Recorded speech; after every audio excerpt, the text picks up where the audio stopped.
کوئی ایسی خواہش جس کا آپ نے آج تک کسی کے سامنے اظہار نہیں کیا؟ انہوں نے کچھ دیر سوچا۔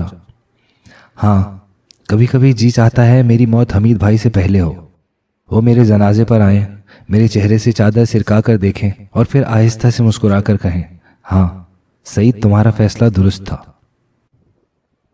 مدینہ کا شہید جاوید چودھری کا وہ کالم ہے جس پر انہیں آل پاکستان نیوز پیپر سوسائٹی نے 1997 اور 98 کے بہترین کالم نویس کا ایوارڈ دیا۔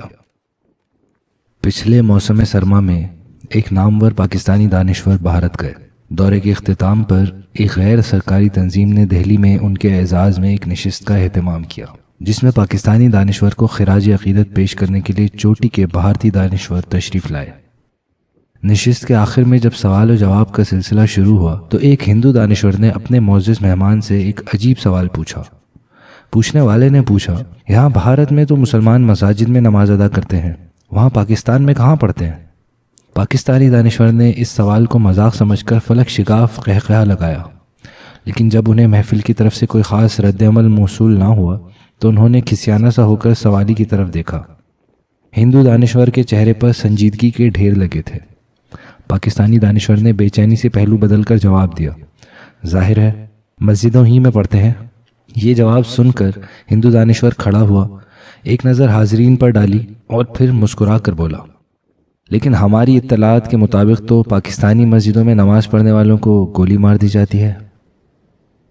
ہندو دانشور کا یہ تبصرہ پاکستانی دانشور کو اسکڈ میزائل کی طرح لگا۔ اس کا ماتھا پسینے سے بھیگ گیا، ہاتھوں میں لرزہ طاری ہو گیا اور آنکھوں میں سرخی آ گئی۔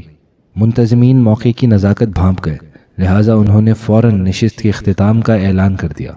یوں پاک بھارت تعلقات مزید بگڑنے سے بچ گئے۔ یہ واقعہ مجھے مرحوم حکیم سعید نے سنایا تھا۔ مجھے آج بھی وہ گرم سہپہر یاد ہے۔ میں ہمدرد دواخانہ راول پنڈی میں حکیم صاحب کے کمرے میں بیٹھا تھا۔ مرحوم خلاف معمول تھکے تھکے سے لگ رہے تھے۔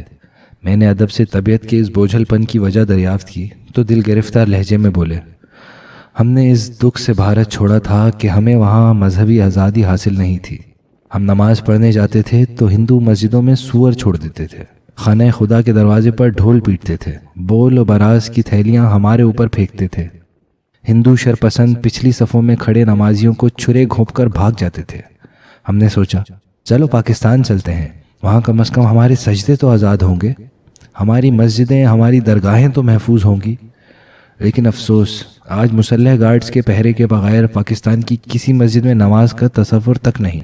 مجھے میرے بڑے بھائی حکیم عبدالحمید دہلی سے لکھتے ہیں، سعید واپس آ جاؤ، پاکستان کے حالات ٹھیک نہیں، یہاں ادھر کم از کم مسجدیں تو محفوظ ہیں۔ لیکن ان کی آواز اکھڑ گئی۔ پاکستان آنے پر آپ کو کبھی پچھتاوا ہوا؟ میں نے نرمی سے پوچھا۔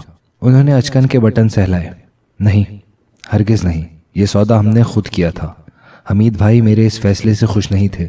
ان کی خواہش تھی کہ میں دلی میں ان کا ہاتھ بٹاؤں، لیکن مجھے لفظ پاکستان سے عشق تھا، لہٰذا ادھر چلا آیا۔ اللہ تعالیٰ نے کرم کیا اور وہ ادارہ جس کی بنیاد میں نے 12 روپے سے رکھی تھی، آج پاکستان کے چند بڑے اداروں میں شمار ہوتا ہے۔ یہ سب پاکستان سے عشق کا کمال ہے۔ ان کی آواز میں بدستور ملال تھا۔ لیکن پاکستان کے حالات سے دکھ تو ہوتا ہوگا؟ میں نے اپنے سوال پر اصرار کیا۔ ہاں، بہت ہوتا ہے۔ اخبار پڑھتا ہوں، سیاستدانوں کے حالات دیکھتا ہوں، عوام کی دیگرگوں صورتحال پر نظر پڑتی ہے تو بہت دکھ ہوتا ہے۔ جب ادھر دلی سے کوئی عزیز رشتہ دار پاکستان آ کر کہتا ہے کیوں پھر، تو دل پر چھری سی چل جاتی ہے۔ لیکن کیا کریں، گھر جیسا بھی ہے تو اپنا، ہم اسے چھوڑ تو نہیں سکتے، لہٰذا لگے ہوئے ہیں اور لگے رہیں گے آخری سانس تک۔ کوئی ایسی خواہش جس کا آپ نے آج تک کسی کے سامنے اظہار نہیں کیا؟ انہوں نے کچھ دیر سوچا۔ ہاں، کبھی کبھی جی چاہتا ہے میری موت حمید بھائی سے پہلے ہو، وہ میرے جنازے پر آئیں، میرے چہرے سے چادر سرکا کر دیکھیں اور پھر آہستہ سے مسکرا کر کہیں، ہاں سعید، تمہارا فیصلہ درست تھا۔ وہ گرم دوپہر ڈھل گئی تو اس کے بدن سے آج کی خنک اور غمناک صبح طلوع ہوئی۔ میرے سامنے میز پر آج کے اخبار بکھرے پڑے ہیں۔ ہر اخبار کی پیشانی کے ساتھ آج کے سب سے بڑے انسان کی تصویر چھپی ہے، خون میں نہائی اور حسرت میں ڈوبی ہوئی تصویر، جو ہر نظر سے چیخ چیخ کر ایک ہی سوال کر رہی ہے، میرا جرم کیا تھا؟ مجھے کیوں مارا گیا؟ میں تو زخموں پر مرہم رکھنے والا شخص تھا، پھر میرے جسم کو زخم کیوں بنا دیا گیا؟ میرا دماغ سل کی لکڑیوں کی طرح چٹکنے لگا۔ میں نے سوچا یہ تصویر آج دلی کے کسی اخبار میں بھی چھپی ہوگی۔ وہ اخبار ہمدرد نگر کے ایک چھوٹے سے غریبانہ کمرے میں بھی پہنچا ہوگا۔ چٹائی پر بیٹھے 82 برس کے ایک بوڑھے نے بھی اسے اٹھایا ہوگا۔ اس کی آنکھیں بھی ہزاروں لاکھوں لوگوں کی طرح چھلک پڑی ہوں گی۔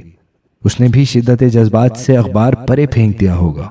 اس نے بھی بازو پر دانت جما کر چیخ ماری ہوگی۔ اس نے بھی اپنی چھاتی پر ہاتھ مارا ہوگا۔ اس نے بھی چلا چلا کر کہا ہوگا، سعید تمہارا فیصلہ غلط تھا۔ مجھے دیکھو، 82 برس کے اس بوڑھے کو دیکھو، یہ بغیر محافظ کے مسجد جاتا ہے، پیدل مطب پہنچتا ہے، روز صبح شام کافروں کے درمیان چہل قدمی کرتا ہے، لیکن اس پر کبھی کوئی گولی نہیں چلی، اس کا کبھی کسی نے راستہ نہیں روکا۔ ہاں، اس 82 برس کے کمزور بوڑھے نے چلا چلا کر کہا ہوگا، سعید میں کربلا میں زندہ رہا، تم مدینے میں مارے گئے۔ مدینے کا شہید۔